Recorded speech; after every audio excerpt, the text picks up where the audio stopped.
സമ്പത്തും സൗന്ദര്യവുമുള്ള സ്ത്രീകൾക്ക് മാത്രമാണ് മാനമുള്ളത് എന്ന് നിങ്ങൾ കരുതരുത്.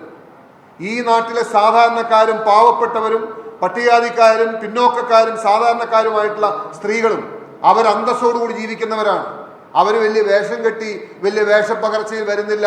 അവർക്ക് താരപ്രഭയില്ല, അവർക്ക് സെലിബ്രിറ്റി സ്റ്റാറ്റസ് ഇല്ല എന്ന് കരുതി അവർക്കാർക്കും മാനമില്ല എന്ന് ഈ സർക്കാർ കരുതരുത്. കാരണം 18-ാം തീയതിയാണ് കൂത്താട്ടുകുളത്തെ ഈ അവിശ്വാസ പ്രമേയം ഉണ്ടാകുന്നത്. 15-ാം തീയതി കൂത്താട്ടുകുളത്ത് മുട്ടിക്കടക്കുന്ന പായിപ്ര ഗ്രാമപഞ്ചായത്തിൽ വൈസ് പ്രസിഡന്റ് തെരഞ്ഞെടുപ്പ് നടക്കുമ്പോൾ കോൺഗ്രസിന്റെ കൈപ്പത്തി ചിഹ്നത്തിൽ ജയിച്ചു വന്ന വിജി പ്രഭാകരൻ എന്ന സ്ത്രീയെ ഇതേപോലെ സാരി ഉടുത്ത് കൗൺസിൽ ഹാളിൽ വന്ന സാധാരണക്കാരിയായ ഒരു സ്ത്രീയെ CPM മറുകണ്ഠം കൊണ്ടുപോയി ചാടിച്ച് അവരെ വൈസ് പ്രസിഡന്റ് സ്ഥാനാർത്ഥിയാക്കി. CPM അവർ വോട്ട് ചെയ്ത് അവരെ വൈസ് പ്രസിഡന്റ് ആക്കി, അതായത് 3 ദിവസം മുമ്പ്. എന്നിട്ട് 3-ാമത്തെ ദിവസം നടക്കുന്ന അവിശ്വാസ പ്രമേയത്തിൽ ഒരുപക്ഷെ വേശ്യയുടെ ചാരിത്ര പ്രസംഗം പോലെ ഇന്ന് മുഖ്യമന്ത്രി നിയമസഭയിൽ പറയുകയാണ്, ഒരു വശത്ത് നിന്ന് മറ്റൊരു വശത്തേക്ക് മാറുമ്പോൾ അവർ രാജിവെച്ചല്ലേ പോണേ. എത്ര ലജ്ജയില്ലാത്ത വാക്കുകളാണ് മുഖ്യമന്ത്രി പറഞ്ഞത്. മാത്രമല്ല, സ്ത്രീ സുരക്ഷയെക്കുറിച്ച് അദ്ദേഹം നാട് നീളെ നടന്ന് പ്രസംഗിക്കുകയാണ്. കഴിഞ്ഞ ദിവസങ്ങളിൽ ഈ സർക്കാർ തന്നെ വലിയ പ്രചണ്ഡമായ പ്രചരണം നൽകി സ്ത്രീ സുരക്ഷയ്ക്ക് വലിയ പ്രാധാന്യം കൊടുക്കുന്നു എന്ന് വരുത്താൻ വേണ്ടി അവർ ചെയ്തതാണ് നമ്മുടെ ഹണി റോസിന്റെ പരാതിയുമായി ബന്ധപ്പെട്ട കേസ്. ഹണി റോസിന്റെ പരാതി കിട്ടി സർക്കാർ എത്ര പേർക്കെതിരെ കേസെടുത്ത് എന്തൊക്കെ നടപടികളുമായി മുമ്പോട്ട് പോയി. ഞാൻ ഈ കലാരാജുവിന്റെ സംഭവം കഴിഞ്ഞ് ഈ കൗൺസിലറെ കാണുമ്പോൾ അവർ ഏറ്റവും വേദനയോടുകൂടി എന്നോട് പറഞ്ഞ കാര്യം, അവരെൻ്റെ നെഞ്ചത്ത് മാറി മാറി മർദ്ദിച്ചു, എൻ്റെ കഴുത്തിൽ കുത്തിപ്പിടിച്ചു, എൻ്റെ ചെവിയിലെ കമ്മലുകൾ വലിച്ചൂരിയെടുത്തു, എന്നെ പുറത്തും ഇടുപ്പിലുമായി അവർ ചവിട്ടുകയും മർദ്ദിക്കുകയും വലിച്ചിഴക്കുകയും കാറിലേക്ക് എടുത്തിടുകയും ചെയ്തു. എന്നെ തെറി അഭിഷേകം നടത്തി.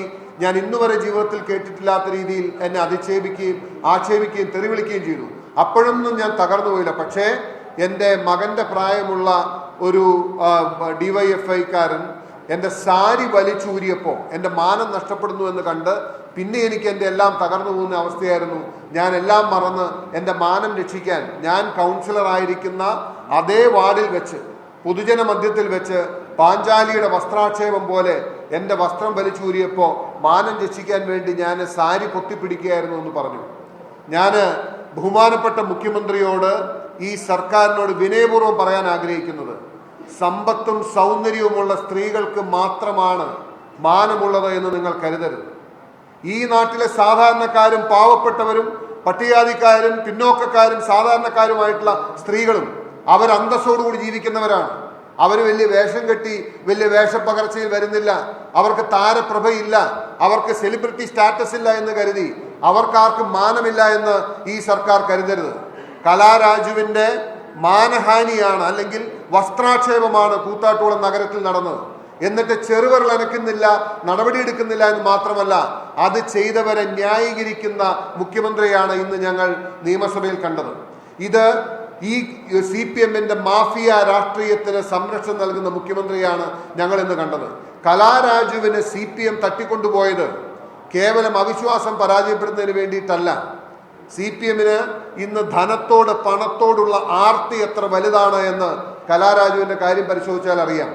കലാരാജുവിന്റെ ഭർത്താവ് മരിച്ച് ദിവസങ്ങൾ കഴിയുന്നതിന് മുമ്പ് ഈ CPM നേതാക്കന്മാർ അവരെ സമീപിച്ച് അവർക്കെതിരെ ബാങ്കിലുണ്ടായിരുന്ന ഒരു വായ്പ, അതുമായി ബന്ധപ്പെട്ട് റിക്കവറി നോട്ടീസോ അല്ലെങ്കിൽ തിരിച്ചടയ്ക്കാൻ വേണ്ട നോട്ടീസോ അയക്കുന്നതിന് മുമ്പ് നിങ്ങൾ അടിയന്തരമായി ഇത് സെറ്റിൽ ചെയ്തില്ലെങ്കിൽ നാളെ ചെണ്ട കൊട്ടി വന്ന് നിങ്ങളുടെ സ്ഥലവും വീടും ജപ്തി ചെയ്യുന്ന സ്ഥിതി ഉണ്ടാകുമെന്ന് പറഞ്ഞ് ഭയപ്പെടുത്തുകയും ഭർത്താവിൻ്റെ മരണത്തിൽ നിന്നും മാനസികമായി മോചിതയാകുന്നതിന് മുമ്പ് യഥാർത്ഥത്തിൽ കലാരാജുവിന്റെ ഭർത്താവ് 15 സെന്റ് സ്ഥലമാണ് അവിടെ ബാങ്കിൽ ഈട് വെച്ചിരുന്നത്. 10 ലക്ഷം രൂപയാണ് എടുത്തിരുന്നത്. ഏതാണ്ട് ഇതിനു മുമ്പ് അവർ വിൽക്കാൻ പരിശ്രമിച്ചപ്പോൾ 6 ലക്ഷം രൂപയും 6.25 ലക്ഷം രൂപയും സെന്റിന് വില പറഞ്ഞ ഭൂമി CPM നേതാക്കന്മാർ, ആ ബാങ്കിന്റെ മുൻ പ്രസിഡന്റായിരുന്ന സണ്ണി, ഏരിയ കമ്മിറ്റി നേതാവായിരുന്ന സണ്ണി, ഇപ്പോൾ വൈസ് ചെയർമാനായിരിക്കുന്ന സണ്ണിയും ഏതാനും CPM നേതാക്കന്മാരും ചേർന്ന് കലാരാജുവിൽ സമ്മർദ്ദം ചെലുത്തി ആ 6 ലക്ഷം രൂപ വില പറഞ്ഞ ഭൂമി ഇവർ തന്നെ കൊണ്ടുവന്ന ഒരു കച്ചവടക്കാരനെ കൊണ്ട്, ഒരു മുതലാളിയെ കൊണ്ട് കേവലം 3.5 ലക്ഷം രൂപയ്ക്ക് കച്ചവടം ഉറപ്പിക്കുകയാണ്. ആ കച്ചവടം ഉറപ്പിക്കുമ്പോൾ 15 സെന്റാണ് ബാങ്കിൽ ഇരുന്നത്. അവർ പറഞ്ഞു 15 സെന്റായിട്ട് അവർ വാങ്ങാൻ തയ്യാറാകില്ല. ബാക്കി 15 സെന്റ് ഈ കലാരാജുവിന്റെ ഭർത്താവിന്റെ അമ്മയുടെയും പേരിലായിരുന്നു.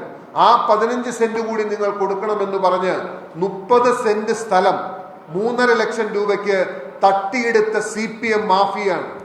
എന്നിട്ട് അവർക്ക് അതിനുശേഷം അവരോട് പറഞ്ഞു, നിങ്ങൾക്ക് കടക്കാൻ ഞങ്ങളൊരു വീട് വാങ്ങിത്തരാം എന്ന് പറഞ്ഞ് ആരാരും പോകില്ലാത്ത, വിൽപ്പന നടത്താൻ കഴിയാതിരുന്ന, നമ്പർ ഇട്ട് കിട്ടാത്ത, ഇൻഡിവിജ്വലായി വീടിന് നമ്പർ ഇട്ട് കിട്ടാത്ത ഒരു വീടും സ്ഥലവും അവരുടെ തലയിൽ കെട്ടിവെച്ചു. അതും 45 ലക്ഷം രൂപയായിട്ട് വില മതിപ്പ് കാണിച്ചുകൊണ്ട്, അത്രയും വില കാണിച്ചു. 30 ലക്ഷം രൂപയ്ക്കോ 35 ലക്ഷം രൂപയ്ക്കോ വിൽക്കാൻ കഴിയാതെ കടന്നിരുന്ന 35 ലക്ഷം രൂപയ്ക്ക് ഇപ്പോഴും ആ വില്ലയിൽ വീട് കിട്ടാനിരിക്കെ 45 ലക്ഷം രൂപ വരവ് വെച്ച് ആ ഭൂമിയും ആ വീടും ഇവരുടെ തലയിൽ കെട്ടിവെച്ചു. ബാക്കി പണം ഇവർ സസ്പെൻസ് അക്കൗണ്ടിലാണ് എന്ന് പറഞ്ഞു. ഈ നിലയിൽ കലാരാജു എന്ന് പറയുന്ന ഒരു CPM-ന്റെ പ്രവർത്തക, ആ ഒരു CPM കുടുംബം 25 വർഷം ഈ പാർട്ടിയെ സേവിച്ച് കൗൺസിലറായിരുന്ന അവരുടെ ഭർത്താവ് മരിച്ച് അവരൊരു പ്രയാസത്തിൽ നിരാലംബയായി നിസ്സഹായായി നിൽക്കുന്ന സമയത്ത് അവരുടെ സ്വത്ത് തട്ടിയെടുത്ത മാഫിയ സംഘം ഈ കാര്യം അവർ കോൺഗ്രസിനോടൊപ്പം UDF-നോടൊപ്പം വന്നാൽ പുറത്തു വരുമെന്ന് ഭയം കൊണ്ടാണ് കലാരാജുവിനെ തട്ടിക്കൊണ്ടുപോയി ഏരിയ കമ്മിറ്റി ഓഫീസിൽ ബന്ദിയാക്കി വെച്ച് അവിശ്വാസ പ്രമേയത്തിന്റെ സമയം കഴിഞ്ഞ് വലിയ മാധ്യമ വാർത്തയും പോലീസും കാര്യങ്ങളും ഒക്കെ വന്നപ്പോൾ അവരെ റിലീസ് ചെയ്ത് ഇപ്പോൾ പറയുന്നു കലാരാജുവിനെ തട്ടിക്കൊണ്ടുപോയത് UDF ആണ്. ഇതാണ് യാഥാർത്ഥ്യം. ഇന്ന് കേരളം മുഴുവൻ CPM-ന്റെ ഒരു ശൈലി എന്ന് പറയുന്നത് സമ്പത്ത് പിടിച്ചെടുക്കാൻ, പണം പിടിച്ചെടുക്കാൻ ഏത് അധികാരത്തെയും ദുർവിനിയോഗം നടത്തി,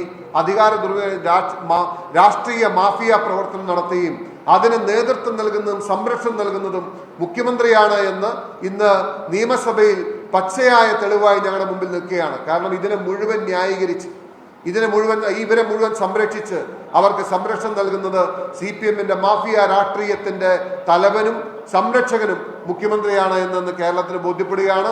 സ്ത്രീ സുരക്ഷ എന്ന പേരിൽ CPM-ന് ഇനി ഒരക്ഷരം പറയാനുള്ള ധാർമ്മിക അവകാശമില്ല എന്നുകൂടി ഞങ്ങൾ കൂട്ടിച്ചേർന്നു.